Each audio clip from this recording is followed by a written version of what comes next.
Here's a bad motor mount, torque mounts or motor mount on a 2015 Chevy Impala. If you have this problem and it's supposed to be sitting over there, if you have this issue, then more than likely you're shifting your transmission on and then it's banging.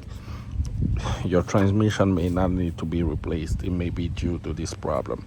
So you can find one on eBay and then install it the way I'll show you. 2006 to 2015 Chevy Impala torque mount replacement. This is the torque mount. You replace it when it's broken. If you look right there, you'll see that mine is broken.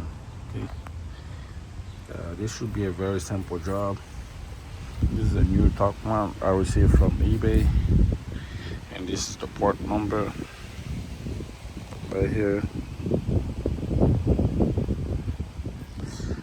Okay, not very expensive either.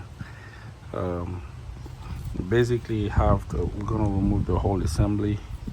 So we have two 15s, 115 and 113. So the first thing we're going to do is to loosen this up and loosen this up. Then we are going to remove them, and then we are going to install this.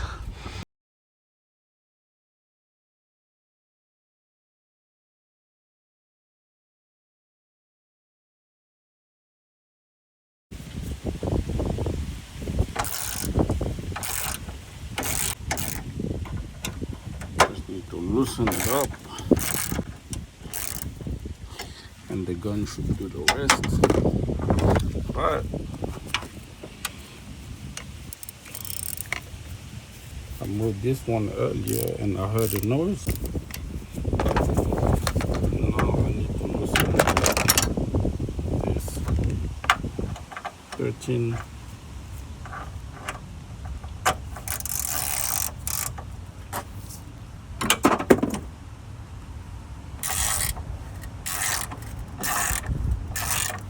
So if you look at YouTube is going to tell you that you don't need to support the motor, but this clearly shows you that the motor needs to be supported. Matter of fact, look, this won't come out, it's stuck. Okay, upon removing this, it started coming this way, which means the motor is falling forward. So I'm gonna have to put my jack under with a wood plank or something and raise the motor from the bottom, so I can remove this if this bolt is not damaged already. This is what I had to do, and again I confirm you should support your engine before you do this procedure. If you don't have a jack around, you're gonna get stuck. So here's what I did. You see a wheel block, I put that under a jack, and then I raised it with my impact. You gotta raise it high enough, and then you're gonna give leverage to the bolt to come out. Now, bolt that was stuck earlier will be able to come out pretty easily. See, even here, now I can remove that.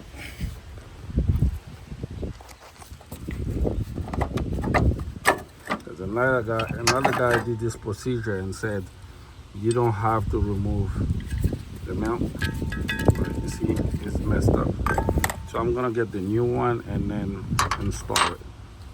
So now installing the part I received from eBay.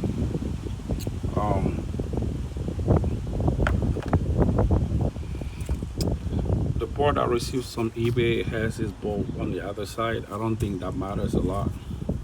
So I'm gonna put the long one first and screw it, make sure it fits.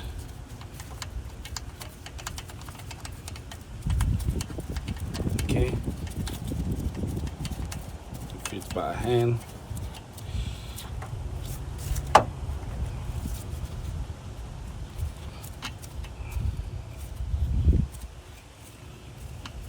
It's already screwing, so I'm gonna use my impact now.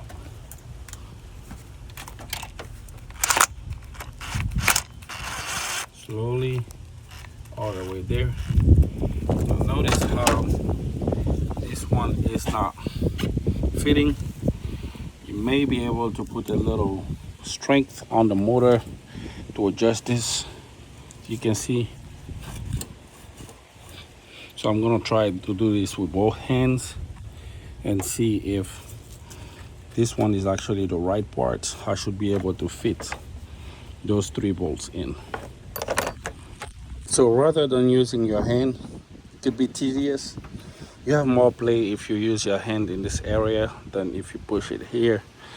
But actually the ultimate way to move this is to use your jack and raise it a little more from the bottom, which I did again, just a little bit, and now everything fits. So you go ahead and just make sure you're not gonna thread that thing. Let me raise it a little bit again, because it fell into place when I did that.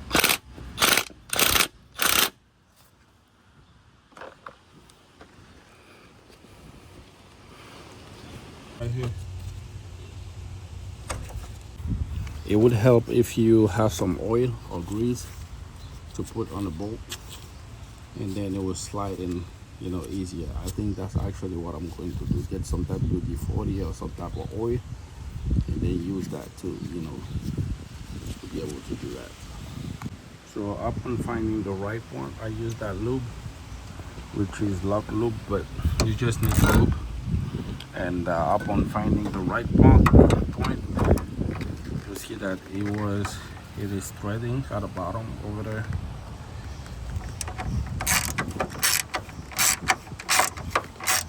Just thread all the way to the bottom and do the same thing on the other side.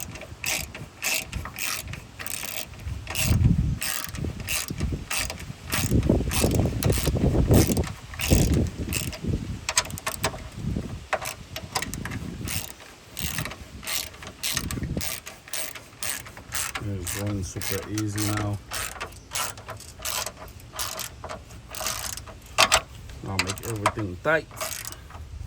You should be good to go. Put that little one there. If you don't even put this, it's not a big deal. This and this are strong enough to. This and this are strong enough to maintain the motor together. But yeah, you have to support stage.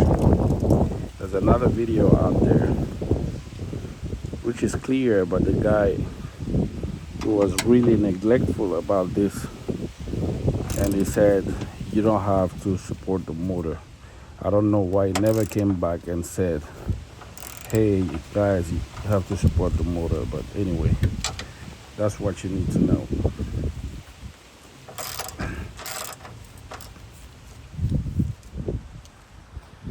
I'll make sure you make this tight the most you can, this and that. Initially, if you start doing this procedure, you notice that this is like almost, you know, in the way of you working. All you have to do is just push it a little bit. It's not that strong. You push it a little bit so you can have access, and then you can put it back if you want to, or leave it like that. But yeah, now I'm going to put that thing down, and everything should be okay. All right, and this is the setup that I use. That's a wheel block from Walmart or Harbor Freight, less than $10, and then a jack that has a bolt, a nut on the side, so you can use your socket to raise it with the impact tool. If you do that, then you're not gonna need a jack for this procedure. So everything is installed now. it's no more problem. If you have this situation, you may have the feeling that your transmission is going out, because as you can see, this was holding the motor. So if this is not good, as you can see, this is broken. Every time you shift, you're gonna feel some bang while you shift, and this was one of my symptoms. I'm gonna have to put it back and verify that the symptoms that disappear. Well, my car has other stuff, you know, that could actually cause a real transmission problem. I had a CAN communication problem, so the car was extremely crazy, but I traced it to be the connector on the brake pump. The brake control module was fried due to the connectors being shorted between power and ground. Two very fat wires, 5 gauges wires. So I'm gonna have, the only solution that I found besides replacing the whole engine harness was to cut the connector, cut the existing connector, find another connector intact at the salvage yard, and then I'm splicing everything in. So this is gonna be for another video. It's about 40 wires that I gotta put together. I only put the 4 fattest wires yet for now, and then I'm gonna have to spend a couple of hours to do everything, check signals, and make sure that I don't cross those wires, because a lot of them are identical. Anyway, this wasn't the purpose of the video, but if you want to replace your torque mount, this is how you do it.